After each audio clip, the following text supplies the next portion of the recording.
హనుమంతుల్లో ఒక గొప్పతనం ఏమిటి అంటే మనం గ్రహించవలసింది, ఆయన జీవితం మొత్తం మీద చేసింది రెండే పనులు, మూడవ పని ఆయన చేయలేదు. ఒకటి కర్తవ్యం, రెండు స్మర్తవ్యం. ఇది ఆయన లక్ష్యం. కర్తవ్యం, స్మర్తవ్యం. పని చేయవలసి వచ్చినప్పుడు ఆ పని ఏదో చేశాడు, వెంటనే ఆ విషయం అక్కడ వదిలేశాడు.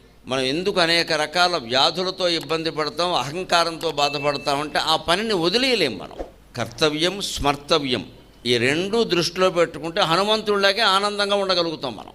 ఆయన బ్రహ్మచారి కాబట్టి ఆనందంగా ఉన్నాడు, కుటుంబం లేదు కాబట్టి ఆనందంగా ఉన్నాడు, పిల్లలు లేరు కాబట్టి ఆనందంగా. ఇవన్నీ అనవసరమైన విషయాలు, మనకి చేతకాక మాట్లాడే మాటలు. కుటుంబం ఉన్నవాళ్ళు కూడా 16,000 మంది భార్యలను చేసుకున్న శ్రీకృష్ణుడు ఎప్పుడూ ఆనందంగానే ఉన్నాడు. ఆనందం అంటే ఆయనే.